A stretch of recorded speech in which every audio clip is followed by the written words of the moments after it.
When the economy takes a turn for the worst, one of the hardest hit industries is construction. The average person doesn't want to take the financial risk of buying a new home. But there's a market that continues to spend during hard times. In fact, they can even be more active in their purchases with so many great deals to be had. If you haven't already guessed who they are, it's the rich, and they're one of the more sought-after demographics. Rick Albrecht has been serving this clientele for over 20 years. His company, R&A Stairs, produces only one product, high-end stairs. Yeah, we're into custom wooden stairs and railings, pretty much working on the highest end homes and projects in the GTA area and surrounding area. 23 years of business, just really snowballed into this to where we're at today. It's changed into this monster that it is now. Having the background and the knowledge to start like that, I think just leads to success.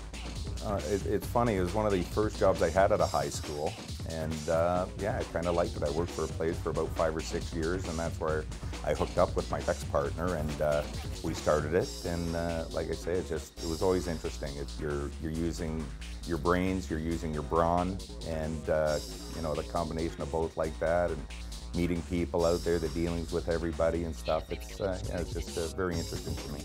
Having a passion for your work is key for running a successful business. It also helps with sales.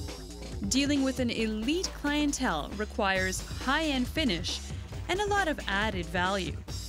R&A Stairs have to sell their services and ideas to not only the homeowner, but to the builders, architects, and designers.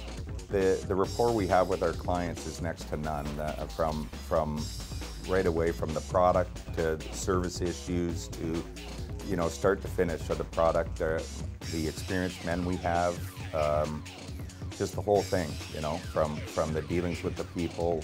And in these projects, like you were saying, with the, you know, the expense of these houses, the owners, a lot of the owners are getting way more involved than it used to be, you know, a lot more hands-on. So, but it's all to do right down the line, the architects, the designers, the homeowners themselves as well.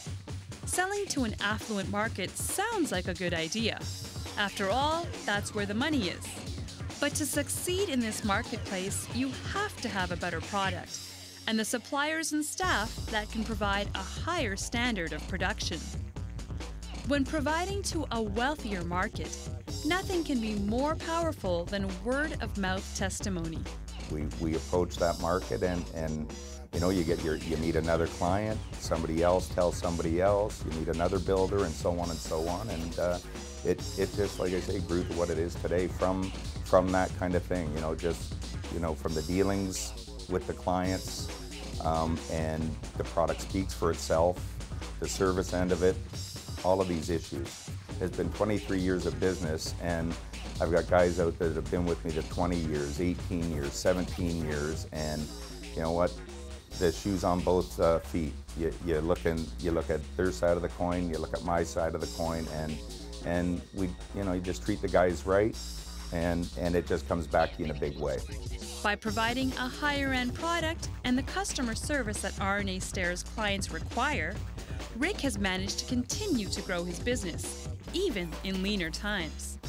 Although there are plenty of opportunities for R&A Stairs, Rick prefers to be hands-on and keep the business a manageable size. And I would think it is to do with the niche that we're in this business, and the clientele that we do have, fortunately, is still spending in these times. They're still building their houses, they're still doing the renovations, what have you, and I would have to say that that's a lot of it, because, you know, the production guys in this industry, it's a very difficult time for them right now, so we're very fortunate. I always want my business to be hands-on. I didn't want to be one of these big companies where, you know, it just gets out of hand and you don't have control over your product and what have you.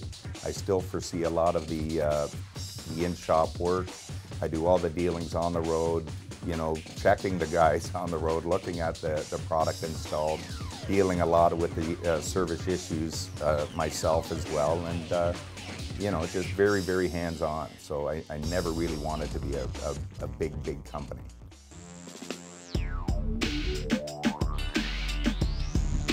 Big Fish Video Productions.